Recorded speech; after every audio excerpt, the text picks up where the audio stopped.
तो कार्यक्रम के देखिए सबो संगवारी हो, जय जोहार, राम राम करत हो संगवारी हो। आप मन देखत हो मोर आगू पाछू में सेमी के बढ़िया पौधा दिखत है। और मैं तो यही कही हूँ संगवारी हो कि सेमी के खेती करो संगी, ये माँ बड़ा लाभ, अरे ये माँ बड़ा लाभ हावे, ये माँ बड़ा लाभ।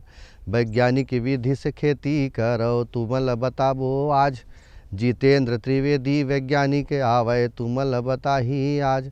नारे लगाओ बेल लगाओ सेमी के खेती करो, अरे सेमी के खेती करो संगी, लाभ सुघर कमाओ जी।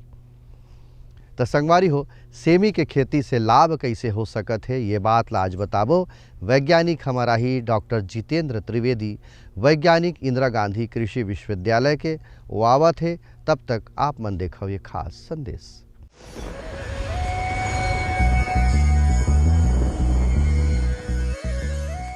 छत्तीसगढ़ में विभिन्न प्रकार की सब्जियां उगाई जाती हैं। इसमें शिमला मिर्च का एक महत्वपूर्ण स्थान है। शिमला मिर्च की खेती के लिए दिन का जो तापमान है वो 22 से 28 डिग्री होना चाहिए और रात का जो तापमान है 16 से 18 डिग्री होना चाहिए। इससे अधिक तापमान होने से फूल झड़ने लगते हैं एवं कम तापमान होने से फूलों की परागकण की जीवन उपयोगिता कम हो जाती है। ये छत्तीसगढ़ में सभी प्रकार के मिट्टियों में शिमला मिर्च की खेती किया जा सकता है। मुख्य रूप से काली मिट्टी, लाल मिट्टी, पीली मिट्टी, कम कंकरीली मिट्टी, चिकनी मिट्टी, लेकिन सबसे अच्छा इसके लिए बलुई दोमट मिट्टी होता है जिसमें कार्बनिक पदार्थ की अधिक मात्रा होता है और जल निकास की अच्छी व्यवस्था होती है। ये छत्तीसगढ़ के मैदानी एरिया में, पहाड़ी एरिया में, सभी एरिया में किया जा सकता है, लेकिन मैदानी एरिया में बहुत अच्छे से किया जा सकता है। यहाँ अगर हम पहाड़ी एरिया की बात करें या गर्मी के दिनों में, तो उसके लिए हम कंट्रोल टेम्परेचर करके, मतलब green house, shade net house, poly house, इसमें इसकी खेती किया जा सकता है, जिसमें टेम्परेचर और रिलेटिव ह्यूमिडिटी को कंट्रोल करके शिमला मिर्च की खेती किया जा सकता है। ये शिमला मिर्च की खेती के लिए जो प्लेन एरिया है वो सबसे उपयुक्त होती है और भूमि की तैयारी करने के लिए 3 से 4 बार हम लोग को जुताई करना पड़ता है और इसके लिए बेड तैयार करना पड़ता है जो 3 फीट लंबा, 3 फीट चौड़ा, 8 से 10 इंच ऊंचा और एक रो से दूसरे रो की दूरी 2.5 से 3 फीट होनी चाहिए।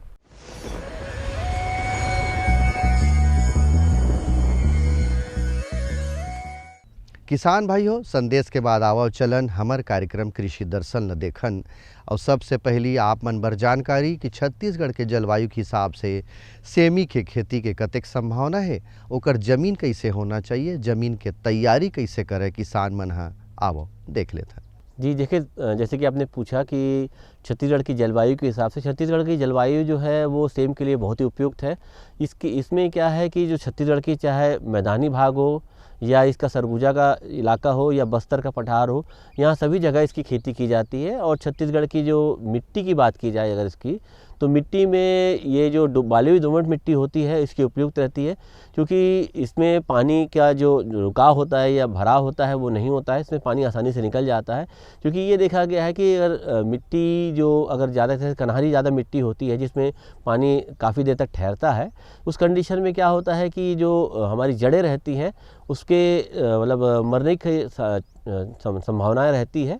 इसकी वजह से हमारा जो वृद्धि होती है फसल की वो बहुत की कम हो पाती है। इसलिए जो बलुई दोमट मिट्टी होती है जिसमें पानी नहीं होता है या इसमें जीवाश्म की मात्रा अधिक होती है, हमें उस मिट्टी का चुनाव करना चाहिए।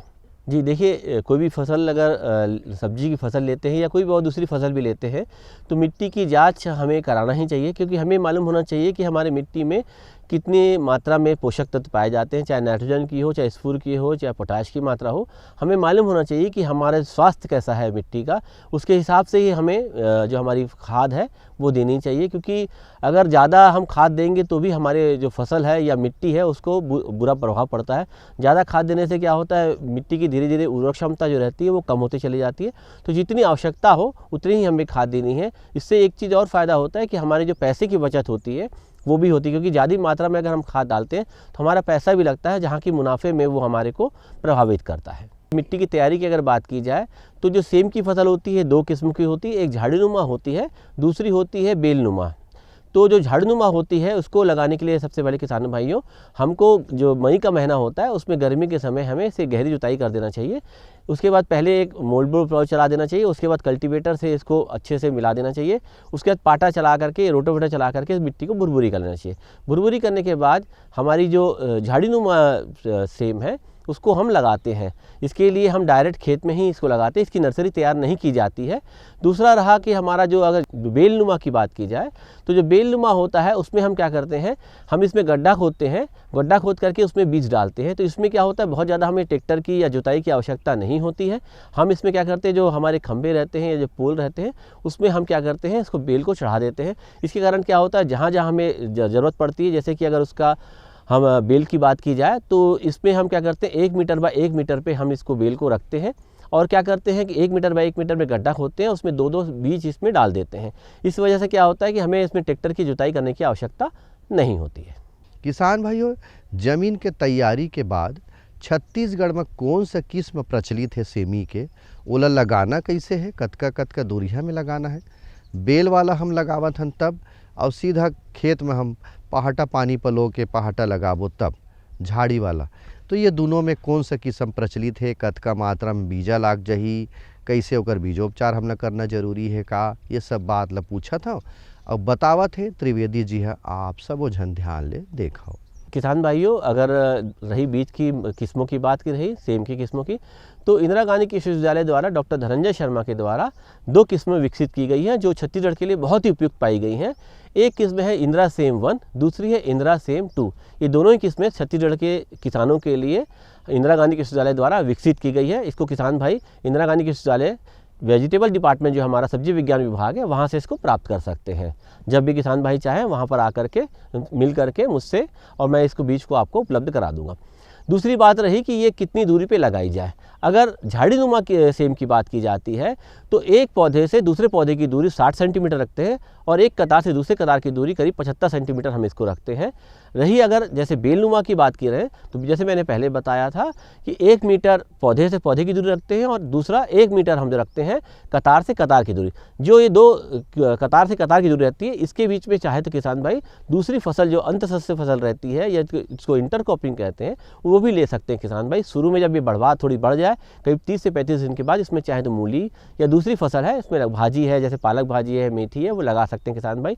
इससे जो खरपतवार की समस्या जो होती है वो भी नहीं है कि दूसरी इससे फसल की आमदनी भी होगी किसान भाइयों। अभी जैसे हमने बहुत सारी किस्मों को यहाँ पर प्रयोग के तौर पर रखा था, लेकिन ये किस्मों का जो उत्पादन आया है कि वो बहुत अच्छा उत्पादन आया है और दूसरा छत्तीसगढ़ के किसान के द्वारा ही हमने ले करके इसको आगे विकसित किया है और इसको हम किसानों के द्वारा ही हम इसको आगे प्रचलित करना चाहते हैं।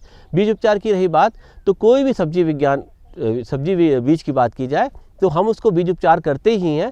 बाविस्टिन या डायथामेम 45 का 2 ग्राम प्रति किलो बीज के हिसाब से हम इसका उपचार करते हैं। जैसे कि अगर झाड़ीनुमा हम अगर लगा रहे हैं तो करीब 25 से 30 किलो हमको बीज की आवश्यकता पड़ती है और अगर ये बेलनुमा लगा रहे हैं हम तो इसमें करीब 5 किलो बीज की आवश्यकता पड़ती है 1 हेक्टेयर के लिए, मतलब 2.5 एकड़ के लिए किसान भाई। तो इसलिए जैसे अगर 5 किलो बीज ले रहे हैं तो 10 ग्राम आपको बाविस्टिन या डायथामेम 45 लगेगा और अगर 25 किलो की बात की जाए तो 50 ग्राम आपको डायथामेम 45 या बाविस्टिन लगेगी। इसके हम क्या करते हैं, बीजों के साथ अच्छे से मिला देते हैं और उसके बाद हम लगाते हैं, क्योंकि ये जो बीज उपचार करना होता है एक प्रकार से जो बच्चा होता है वो बहुत छोटा होता है, हम उसको टीकाकरण कराते हैं। तो हम इसको मान के चलते हैं हम इसका टीकाकरण कर रहे हैं ताकि जिसमें जो भी मिट्टी जनित रोग रहते हैं वो इसमें ना लगे और हमारा जो बढ़वार है बीज का वो बहुत अच्छे से हो सके। किसानी बूता के बात ला हमन बतात हन संगवारी हो सेम के वैज्ञानिक खेती के बारे में, बुआई के विधि बतावत रही से और इंदिरा गांधी कृषि विश्वविद्यालय ले ये वैज्ञानिक मन हा बढ़िया किस्म निकाले ओला भी प्रचलित है बो सकत हो। जल प्रबंधन के बात करन किसान भाई हो सेमी के खेती में तो बहुत से किसान मन अपन हिसाब से पानी पलोथे, लेकिन वैज्ञानिक मन का कथे वैज्ञानिक विधि से खेती जब करबो तब तो पानी कैसे पलोना है, आओ देख लेथन। देखिए, जल प्रबंधन की बात की जाए झाड़ीनुमा में वैसे किसान भाई कोशिश करें कि अगर ड्रिप इरिगेशन आपके पास उपलब्ध हो तो ज़्यादा अच्छा रहता है, क्योंकि हमने देखा है कि ड्रिप इरिगेशन से हमारी पानी की बचत होती है। दूसरी खरपतवार की जो समस्या आती है किसान भाइयों वो हमारे को नहीं आती है। तो अगर ड्रिप होगा तो बहुत अच्छा रहेगा। अगर किसी कारण से ड्रिप उनके पास नहीं है उस कंडीशन में क्या कर सकते हैं या उस परिस्थिति में हम क्या कर सकते हैं कि हम जो पानी देते हैं पाइप के द्वारा खेतों में पानी देते हैं उस तरीके से पानी दे सकते हैं। जो बेलनुमा किस्में रहती है हम क्या करते हैं जहाँ जहाँ बेलनुमा रहती है वहाँ पर हम इसको पानी लगाते चले जाते हैं, पूरा खेत भिगाने की हमको आवश्यकता नहीं पड़ती है। किसान भाइयों, खाद और खरपतवार के बात करन तो बहुत से खाद देथन, पानी देथन, शुरू में खाद दे रिबो तो खरपतवार आ जाथे, तोला नियंत्रण कैसे करन औ कौन कौन सा खाद हमला देना है सेमी के खेती में आओ का कहा थे त्रिवेदी जी हाँ जानकारी ले लेथन। खाद किसी के लिए आवश्यकता है, क्योंकि पोषक तत्व अगर नहीं मिलेगा तो हमारी फसल की वृद्धि है, बढ़वार है, वो नहीं हो पाएगी। इसलिए ये जो पोषक तत्व होता है वो पौधों के लिए बहुत ही आवश्यक है। तो सबसे पहले बात की जाए, अगर गोबर खाद की बात की जाए तो हमारी गोबर खाद या वर्मी कंपोस्ट बहुत मात्रा में हमारे जो छत्तीसगढ़ के जो किसान हैं वो गौठान से ले सकते हैं। गौठान में हमारे बहुत ही अच्छी मात्रा में हमें गोबर की खाद या हम वर्मी कंपोस्ट की बात करें तो वो मिल जाता है। अगर गोबर की खाद की मात्रा की जाए तो करीब करीब 250 टन की आसपास की आवश्यकता पड़ती है हमें गोबर खाद की 1 हेक्टेयर अगर खेत में है, अगर झाड़ीनुमा लगा रहे हैं। जो बेलनुमा रहती है हम क्या करते हैं, उसको गड्ढे जो बनाते हैं गड्ढे में ही हम इसको डाल देते हैं। उस वक्त हमारी जो आवश्यकता होती है हमें पूरा फैलाना नहीं पड़ता। इसमें जो बेलनुमा रहती है, हम जो गड्ढा करते हैं जिसमें हम बीज लगाते हैं उसमें ही हम गोबर की खाद की डालते हैं। दूसरा रही बात की अगर आप खेत की जो नाइट्रोजन, फास्फोरस और स्फूर की बात की जाए तो करीब करीब हमने देखा है 30 से 40 किलो करीब हमको नाइट्रोजन लग जाता है बेलनुमा में, करीब करीब 50 से 60 हमको लग जाता है फास्फोरस और 50 से 60 लग जाता है पोटाश हमारे बेलनुमा में। अगर झाड़ीनुमा की बात की जाए तो हमें क्या करना पड़ता है, करीब जैसे मैंने बताया 250 कुंटल हमको कम से कम गोबर की खाद लग जाती है। इसको हम क्या करते हैं, अंतिम जोताई जब हम करते हैं किसान भाइयों, उस वक्त हम इसको मिट्टी में मिला देते हैं। और रही खाद की बात, नाइट्रोजन, स्फूर, पोटाश की बात रही तो नाइट्रोजन करीब करीब इसमें 80 किलोग्राम नाइट्रोजन, 60 किलोग्राम फास्फोरस और 60 किलोग्राम पोटाश की आवश्यकता पड़ती है। हम जो नाइट्रोजन रहता है उसको 2 भागों में देते हैं। पहला भाग जब हम अंतिम जोताई करते हैं उस वक्त गोबर खाद के साथ, और पोटाश और फास्फोरस की पूरी मात्रा हम दे देते हैं। जो आधा भाग बचता है 40 किलो करीब करीब हमारा जो नाइट्रोजन बचता है, इसको हम 30 दिनों के बाद जब हम निंदाई गुड़ाई, पहली निंदाई गुड़ाई करते हैं उस वक्त हम किसान भाइयों झाड़ीनुमा जो हम लगाते हैं सेम, उसमें ये दे देते हैं। हमने यहाँ प्रयोग के तौर पे देखा है कि अगर हम खरपतवार नहीं निकालते हैं झाड़ीनुमा में, अगर हम किसी खरपतवार नहीं निकालते, हमने प्रयोग किया हुआ है, तो हमारा जो उत्पादन है करीब करीब 65 से 70% हमारा उत्पादन कम हो जाता है। क्योंकि जो खाना होता है, जो रोशनी होती है सूरज की, और दूसरी जो पानी होता है, ये खरपतवार हमारा खा लेता है। इसकी ये जो फैसिलिटी है या जो पोषक तत्व है वो हमारे पौधे को नहीं मिल पाता है। रही नुमा जैसे कि बात करें बेलनुमा की, बेलनुमा में भी वही होता है कि अगर खरपतवार होगी तो वो पानी के लिए, पोषक तत्व के लिए, सूरज की रोशनी के लिए ये लड़ाई करेगा पौधे से, और पौधे की काफ़ी मात्रा में ये हानि करेगा। तो किसान भाइयों ये ध्यान रखिएगा कि हमें खरपतवार नियंत्रण समय समय पे करना चाहिए। झाड़ीनुमा के लिए हम सबसे पहले ये कर सकते हैं कि 30 दिन के बाद हम निंदाई गुड़ाई कर दें, या इससे पहले हम पेंडामिथिलिन करके एक किस्म ये दवाई आती है जो खरपतवार नाशी होती है, इसको हम जब खेत रहता है हल्का सा नमी दे दें उसमें, और करीब करीब 0.75 AI प्रति हेक्टेयर के हिसाब से हम इसका स्प्रे कर दें। इससे क्या होगा कि जो शुरू में खरपतवार निकलती है वो नहीं निकलेगी। करीब करीब 15 से 20 दिन हमारा ये जो पौधा रहेगा ये खरपतवार इसमें नहीं निकलेगी, तब तक हमारा पौधा काफ़ी बढ़वार ले लेता है। उसके बाद हम 30 दिन के बाद हम इसमें निंदाई गुड़ाई करेंगे तो हमारे जो खरपतवार है नियंत्रण हो जाएंगे। जैसे कि मैंने बताया बेलनुमा के लिए, बेलनुमा में आप चाहें तो भाजी, जैसे लाल भाजी है या पालक भाजी है, ये अगर आप इसको बीच में जो कतार है अंतःसस्या के लिए डाल दें तो एक तो ये खरपतवार को उगने नहीं देंगी, और दूसरा ये आपको आमदनी भी देंगी। तो ये आप कर सकते हैं। इससे क्या होगा कि आपको फसल जो है उसमें मुनाफा ज़्यादा होगा। संगवारी हो बेरा हो गए एक ठन विराम के, तो विराम लेथन देखो ये खास बात।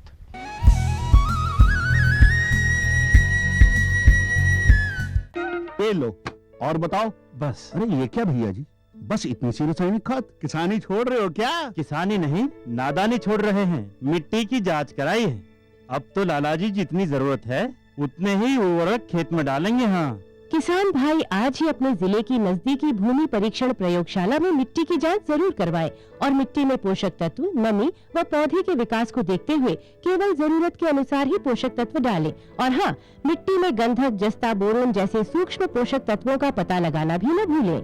उर्वरक और जैविक खाद के सही उपयोग से भूमि का उपजाऊपन बनाए रखें, उत्पादकता बढ़ाएं, खर्चा घटाएं और बहुमूल्य विदेशी मुद्रा बचाने में भी सहयोग दें। और हाँ, धीमी गति से नाइट्रोजन उपलब्ध कराने वाले उर्वरकों जैसे नीम लेपित यूरिया को प्राथमिकता दें और यूरिया का पत्तों पर छिड़काव करें। अरे वाह, तू तो सचमुच समझदार हो गया। अधिक जानकारी के लिए संपर्क करें जिला कृषि अधिकारी या किसान कॉल सेंटर। मेरे साथ बोलो, ए बी। अरे नादान, बच्चे को एबीसी सिखा रहा है। अरे काम धंधे की एबीसी तू कब सीखेगा? ये देख विज्ञापन। तेरे जैसे कृषि विज्ञान सीखे हुए युवाओं के लिए भारत सरकार के कृषि मंत्रालय ने एक योजना बनाई है, ACABC। ACABC? जी हाँ, ACABC यानी एग्री क्लिनिक्स और एग्री बिजनेस सेंटर। इसके तहत कृषि विज्ञान पढ़े युवाओं का चयन होने पर उन्हें मुफ्त ट्रेनिंग दी जाती है और हाँ, अपना कारोबार चलाने के लिए बैंक से लोन भी मिलता है। इसके साथ ही अगर युवा अपने इलाके के किसानों की खुशहाली के लिए उन्हें खेती बाड़ी व अपने कारोबार से जुड़ी लाभदायक जानकारी देते रहेंगे तो उन्हें लोन पर 36 से 44% तक की सब्सिडी भी मिलेगी। तब तो मैं जरूर सीखूंगा काम धंधे की ABC। शाबाश। चलो अपनाएं स्वरोजगार, खेती में हो विकास अपार।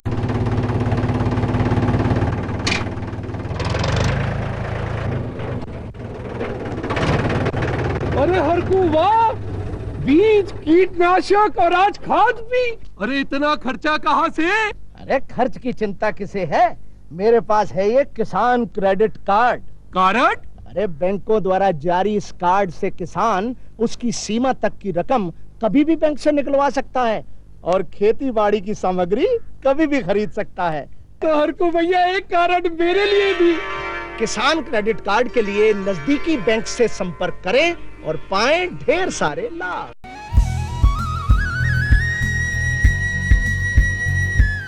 किसान भाई हो, ये सेमी में देखो कि यदि हम पहाटा लगाथन या नार वाला लगाथन तो कढ़ा रही थे बाजार में देखबे तब तो ये कुछ समस्या रही थे संगवारी, ओकर से बाजार भाव नहीं मिले।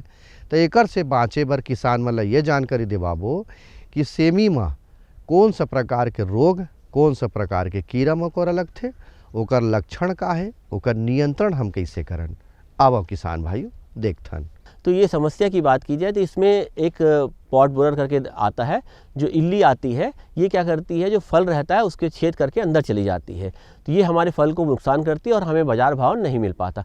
इसके लिए हम सबसे पहले क्या करें, कार्बोरिल करके एक दवाई आती है 50 EC की, वर्टेबल पाउडर होता है ये 2 ग्राम प्रति लीटर पानी में घोल करके इसका छिड़काव करने से ये जो इल्ली है इसको हम नाश कर सकते हैं। दूसरा, हम प्रकाश प्रपंच जो होता है जिसको लाइट ट्रैप कहते हैं, उसको हम अपने खेत में लगा लें तो ये इल्ली के जो नर रहते हैं या मादा रहते हैं ये रात में लाइट की ओर आकर्षित होते हैं और हम इसको मार करके आगे बढ़ सकते हैं। दूसरा, इसमें फेरोमोन ट्रैप आता है। फेरोमोन ट्रैप भी अगर अपने खेत में लगा लें 7 से 8 एक एकड़ के लिए 7 से 8 फेरोमोन ट्रैप लगता है।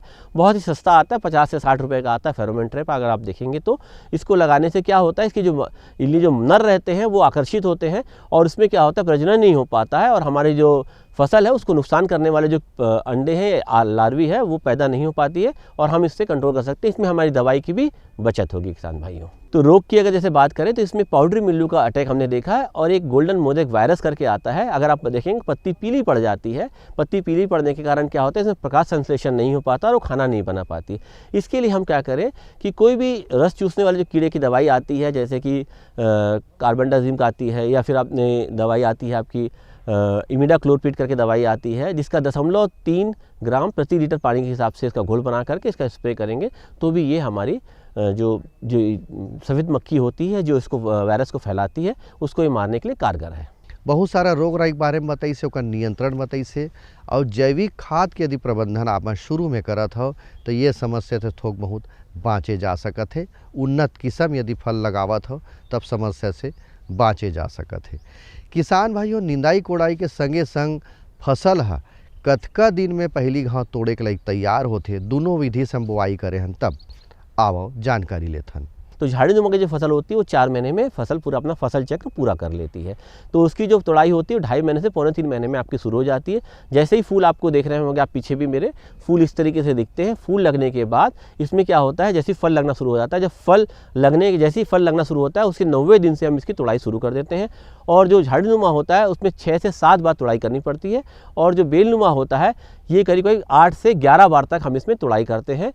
जो पहली बेलनुमा रहती है इसमें जो पहली तुड़ाई होती है वो 4 महीने से शुरू होती है और करीब करीब 6 महीने तक जाती है फसल। हम इसको जून में लगाते हैं और नवंबर से इसकी तुड़ाई शुरू हो जाती है और ये जनवरी तक हमारी इसकी तुड़ाई होती रहती है। रही झाड़ी नुमा की बात करें अगर, तो झाड़ी नुमा हम अगर इसको अक्टूबर में लगाते हैं तो इसकी जो पहली तुड़ाई है वो सितंबर से शुरू हो जाती है और ये नवंबर में जा के ख़त्म हो जाती है हमारी फसल। संगवारी हो खेती किसानी के बूता होगे, अब मन है और शरीर थोड़ा थक जाते तो मनोरंजन हो जाए संगवारी हो, जेकर से मन हरिया जाए।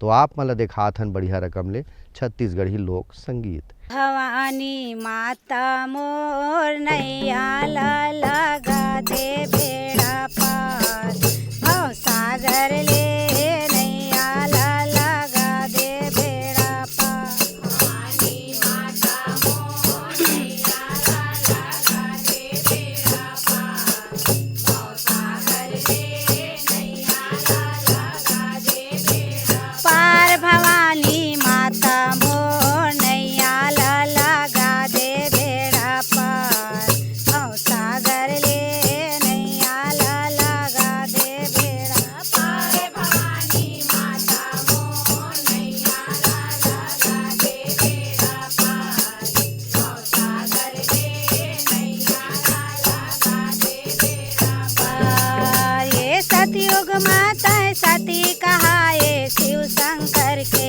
नारी हो माँ, शिव शंकर के नारी।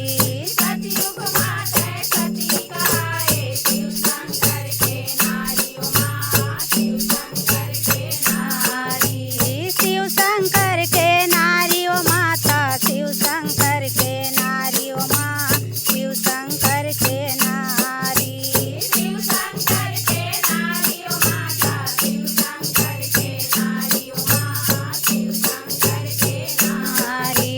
भस्मासुर ला भस्म कर डारे, भय झगड़ा से न्यारी। भवानी माता मोर नैया लगा दे बेड़ा पार, भव सागर ले नैया लगा दे बेड़ा पार। भवानी माता मोर नैया लगा दे बेड़ा पार, भव सागर ले नैया लगा दे बेड़ा पार। भवानी माता मोर नैया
अवैय दरी आप मन संग एक नवा विषय के संग गोड़ बात करे बर फेर आहूँ संगवारी हो।